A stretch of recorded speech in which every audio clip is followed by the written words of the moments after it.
Bismillahirrahmanirrahim. Assalamualaikum warahmatullahi wabarakatuh. Innalhamdulillah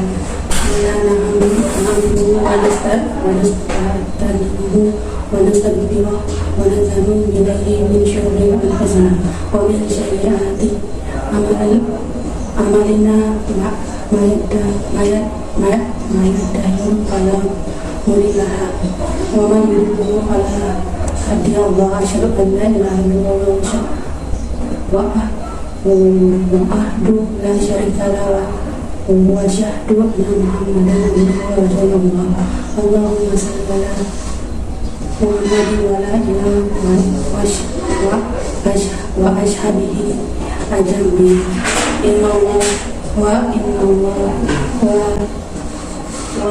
malaikatahu yusalluna 'alan nabi ya ayyuhallazina amanu sallu 'alaihi wa sallimu taslima. Ya ayyuhallazina amanu taqullaha haqqa tuqatih wa la tamutunna illa wa antum muslimun. Ma'asyiral muslimin rahimakumullah. Pertama kali marilah kita panjatkan puji syukur kepada Allah Subhanahu wa taala yang telah menganugerahkan nikmat iman dan Islam serta kesehatan sehingga kita dapat menghindari sidang Jumat yang penuh berkah ini. Salawat serta salam semoga tercurah ke pangkuan junjungan kita Nabi besar Muhammad SAW beserta keluarga, para sahabat dan orang-orang beriman hingga akhir zaman. Mewakili khutbah Jumat kali ini, khatib mengingatkan kita semua, khususnya diri khatib, sehingga agar senantiasa mengingatkan kepada Allah Subhanahu wa taala dengan sebenar-benar takwa, yaitu menjalankan seluruh perintahnya dan menjauhi segala larangannya. Takwa adalah jalan terang menuju hadirat, sehingga kita dapat menemukan nilai-nilai kebajikan dan kemuliaan sejati baik di dunia maupun di akhirat kelak. Jemaah sidang Jumat yang dimuliakan Allah, manusia adalah makhluk unik dan istimewa. Berbeda dengan makhluk lainnya, manusia dianugerahi unsur-unsur imaterial yang lengkap, yaitu akal, hati, dan syahwat dan kalam, yang terbentuk dalam satu kesatuan yang disebut jiwa. Dari komponen imaterial ini, manusia hakikatnya adalah sebagai makhluk spiritual. Masing-masing unsur tersebut memiliki fungsi yang berbeda. Roh memiliki sifat yang suci, cenderung kepada kesejatian atau hakikat, dan lebih dekat dengan Allah. Akal berfungsi untuk berpikir, mengingat, menghitung, dan berlogika. Hati berfungsi untuk meyakini atau beriman, mencintai atau membenci, empati, dan lain-lain yang berhubungan dengan rasa. Sedangkan nafsu merupakan energi jiwa yang berpotensi kepada kesenangan dan keamaran. Bagi yang mampu mengendalikan jiwa tirani al-nafs al-amarah dengan selalu mendekatkan diri kepada Allah, maka ia akan menjadi pribadi yang utuh. Sebaliknya, jika dikendalikan oleh jiwa tirani dengan sebagai makhluk tirani dengan memenuhi kesenangan dasar prinsipal, maka ia akan menjadi pribadi pincang sebagai makhluk spiritual. Manusia seharusnya mampu membersihkan hatinya dengan latihan-latihan kebaikan untuk melawan kecenderungan nafsu rendah yang menyukai dosa dan kemaksiatan. Sidang Jumat yang dimuliakan Allah, di dalam jiwa manusia sesungguhnya ada unsur energi negatif menghancurkan diri, lingkungan, dan peradaban, yaitu penyakit hati atau meradul dulu yang menimbulkan sifat sangat buruk. Imam Al-Ghazali dalam kitab Hidayat Al-Hidayah mengatakan bahwa ada tiga sifat hati yang berbahaya, di mana sifat hati tersebut selalu muncul dari zaman ke zaman. Tiga sifat hati tersebut akan membawa kepada kebinasaan diri dan penyebab dari sifat-sifat tercela lainnya, yaitu hasad, iri hati, ria, pamer, dan ujub, angkuh, sombong, dan berbangga diri. Dari ketiga penyakit hati tersebut yang memiliki dampak paling dahsyat adalah hasyat atau dengki. Hasyat adalah klaster problem jiwa yang memiliki dampak luar biasa bagi kehidupan diri, lingkungan, dan masyarakat. Bahkan peradaban itu sendiri. Betapa banyak perkelahian, percekcokan dan peperangan fisik dengan saling membunuh dan meniadakan diakibatkan oleh munculnya sikap ini. Menurut Asisya Syarawi, penyakit jiwa bernama hasad benar-benar nyata. Al-Quran sendiri dengan jelas menyebut sifat ini. Dalam Quran disebut tentang sikap yahsyudun binasya alamun atta'ulahu min budi waqad atayna ala Ibrahim kitaba hikmata wa atayna mulka azimah, yang artinya Allah neraka dengan dengki kepada manusia atau Muhammad karena karunia yang telah diberikan kepadanya. Quran surah An-Nisa ayat 24. Hasad adalah energi tersembunyi yang dapat membahayakan manusia. Allah menyuruh kita untuk meminta perlindungan darinya dan dari kejahatan orang yang dengki apabila dia dengki. Quran surah Al-Falaq ayat 5. Hasad dapat dianalogikan suatu benda yang tidak terlihat secara kasat mata, namun keberadaannya justru memiliki pengaruh dan dampak yang luar biasa serta bahaya yang lebih panas dibandingkan dengan sesuatu yang dapat terlihat mata. Meski hasad tidak terlihat secara kasat mata, namun efek terhadap jiwa dan tantangan sosial sangat nyata.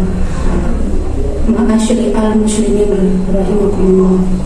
Hasad atau dengki adalah mengingatkan nikmat yang dimiliki orang lain dan menghendaki nikmat tersebut berpindah kepada dirinya. Hasad berawal dari sikap tidak menerima nikmat yang diberikan Allah kepadanya karena ia melihat yang orang lain diberi nikmat yang berlimpah. Hasad pun bisa timbul bila seorang menganggap dirinya lebih bertindak mendapatkan nikmat dibanding orang lain. Pada hakikatnya, mungkin ini mengakibatkan si penderita tidak rela atau khada dan khada Allah, sebagaimana perkataan Ibnu Qayyim merasa sesungguhnya hakikat hasad adalah bagian dari sikap menentang Allah karena ia membuat si penderita benci kepada Allah atas hambanya, padahal ia menginginkan nikmat tersebut untuknya. Hasad juga membuatnya senang dengan hilangnya nikmat tersebut dari saudaranya, padahal Allah benci jika nikmat itu hilang dari saudaranya. Jadi hasad itu hakikatnya menentang khada dan menghada Allah. Al-Fawaidah halaman 157. Dampak hasad sungguh luar biasa. Hadis yang diriwayatkan Abu Dawud tersebut menyebutkan bahwa hasad bisa menghancurkan seluruh catatan amal saleh. Hasad pun bisa menimbulkan kebencian sehingga ia sulit berbuat kebaikan pada yang ia dengki. Pada saat yang sama ia pun akan sulit menerima kebaikan yang diberikan orang itu. Orang yang hasad akan sangat lelah sebab ia tidak pernah puas dengan nikmat yang telah dikaruniakan Allah karuniakan. Pikiran dan hatinya menjadi tumpul karena selalu memikirkan kehidupan atas kenikmatan orang lain. Bila hasadnya memuncak akan mendorongnya untuk berbuat apapun dengan menghilangkan kenikmatan orang lain, akan semakin fitnah bahkan membunuhnya. Dampak paling terasa adalah munculnya tali persaudaraan dan tumbuhnya suburnya kebencian. Dikisahkan ada seorang raja yang memerintah di suatu negeri. Pada suatu hari, seorang raja datang ke istana dan menasihati raja, balaslah orang yang berbuat baik karena kebaikan yang ia lakukan kepada baginda, tetapi jangan hiraukan orang yang memberi dengki pada baginda karena kedengkian itu sudah cukup untuk mencelakakan dirinya. Maksud orang itu, hendaknya kita membalas kebaikan yang berbuat baik kepada kita, namun kita membalas orang yang berbuat dengki dengan kedengkian lagi, cukuplah kita biarkan saja. Hadir di istana itu seorang yang pendengki. Sesaat setelah orang memberi nasihat pergi, ia menghadap raja dan berkata, tadi orang itu berbicara padaku bahwa mulut baginda itu bau. Jika baginda tidak percaya, panggillah lagi orang itu esok hari. Jika ia menutup mulutnya, itu pertanda bahwa ia menghindari bau mulut paduka. Raja tersinggung dan berjanji akan memanggil si pemberi nasihat esok hari. Sebelum orang itu dipanggil, Pendengki menghampirinya terlebih dahulu dan mengundangnya untuk makan bersama. Si Pendengki memberi orang itu banyak bawang dan makanan yang berbau tajam, sehingga mulut si penasihat menjadi bau. Keesokan harinya ia dipanggil raja kembali, memberikan nasihat yang sama. Raja lalu berkata, "Kemarilah engkau mendekat."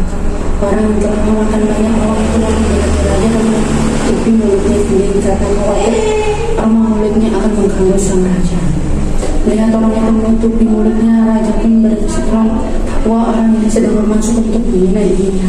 Sang raja lalu menulis surat dan memberikan pada orang itu bahwa surat ini kepada seorang yang salah satu seorang menteriku kepada niscaya ia akan memberi hadiah. Sebetulnya surat yang ditulis raja ini bukanlah orang untuk pemberian hadiah. Raja Daman sangat tersinggung karena itu ia menulis dalam surat itu, "Hai menteriku, jika aku bertemu dengan orang yang membawa surat ini, penggal kepalanya kemudian bawa orang ini ke hadapanku." Pergilah si memberi nasihat ini itu dari istana. Di pintu keluar ia bertemu dengan si Pendengki. "Apa yang dilakukan begitu kepada Pendengki ini tahu raja menjanjikan hadiah dari salah seorang menterinya. Ia harus menasihat serta memperlihatkan surat dari raja. Kalau begitu apa saja yang membuatnya?" kata si Pendengki. Akhirnya orang yang begitulah celaka dengan pendapat hukuman mati. Dari uraian tersebut menunjukkan bahwa hasyad atau dengki memang betul musuh orang beriman, dan salah satu obat yang melestarikan adalah memperbanyak syukur atas nikmat yang diperoleh sekecil apapun untuk menjaga keseimbangan hidup. Bukankah Allah telah menjanjikan bahwa semakin banyak kita bersyukur kepadanya, Allah akan menambah kenikmatan hingga tak terbatas. Alhamdulillah walaupun dikurnianya azim wanabi wa yakun bima fihi min ayati wa zikri hakim ini wa minkum tilawatu innahu huwa sami'ul alim astaghfiru innahu khairun aqallu kulli hadza wa tadhkirahu la innahu huwa ghafurur rahim. Kedua, alhamdulillahillazim arsalah rasuluhu bilhaq wa barillah liyudhirahu ala dini kullihi walau karil musyrikin. Asyhadu an la ilaha illallah wa asyhadu anna muhammadan abduhu wa rasuluh. Allahumma shalli ala Muhammadin wa ala alihi wa sahbihi. Ya ayyuhalladzina amanu Allah haqqa tuqatih wa la tamutunna illa wa antum muslimun. Syukuran nasa ala baklaman katallahu minha min fadli. Faqad atayna ala Ibrahim al-kitab al-hikmata Allahumma shalli ala Muhammadin wa ala alihi wa ashabihi ajma'in. Alhamdulillahirabbil alamin. Allahumma ighfir lana wal mu'minina wal muslimina wal muslimat alak hayya illahu wa alakat bin nasaniya qarib junna rabbana atina hasana wa alam taqina wa taqamna lana qawmina minal khasirin. Rabbana atina fid dunya hasanah wa fil akhirati hasanah wa qina adzabannar. Wallahu a'lam